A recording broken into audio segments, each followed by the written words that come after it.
Manchester United plan to have Traore and Facundo Pellistri battling for first-team roles right away. It has been claimed the pair are set to join the club on transfer deadline day. But Traore will stay at Atalanta for another few months before joining on January 1st. Manchester United have finally been sparked into life. Sunday's 6-1 defeat to Tottenham at Old Trafford has been Ed Woodward take transfer action, with 4 players now likely to move to the club. United are set to sign Edinson Cavani on a free transfer, with the Paris Saint-Germain icon poised to sign a 2-year contract. Alex Telles is going to be joining, too, with the Brazil international currently undergoing medical checks with the club. And, now, United are hopeful of signing Traore and Pellistri. They're close to landing the former and will loan him out to Atalanta for another few months to enhance the player's potential. Pellistri, meanwhile, is set to sign on the dotted line from Uruguayan side Peñarol. And ESPN claim that the pair will be given the chance to prove themselves to United right away, rather than go straight into the academy. Both players are capable of playing on the flanks and they should get a shot at making the first team under Ole Gunnar Solskjaer, who has placed youth at the forefront of his rebuilding job at the club.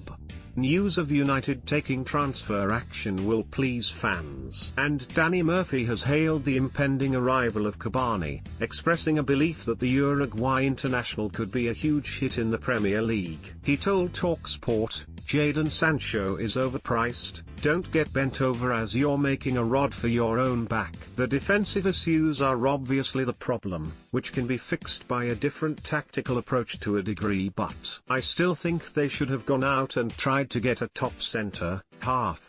I think he'll play 2 holding players in the next game and keep the full backs in a bit. Pogba will probably have to be sacrificed and he might leave Fernandes out for a game or 2.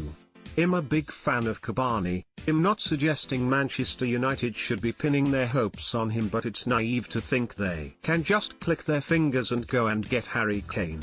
Unless you're going to bring someone in that you can hang your hat on at United for the next 6 or 7 years, why waste loads of money? Cavani is a sensible option. Even if he plays up front and Martial goes to the right or left and Greenwood or Rashford gets left out, they can mix it up.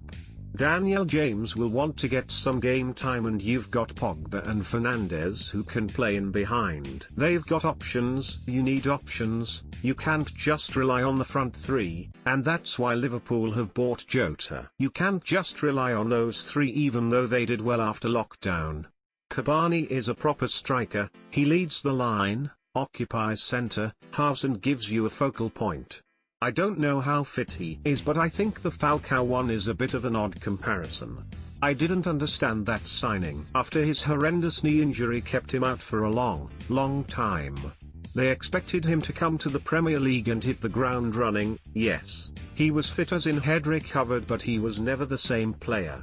I thought it was a strange bit of business, but Cavani hasn't had that issue.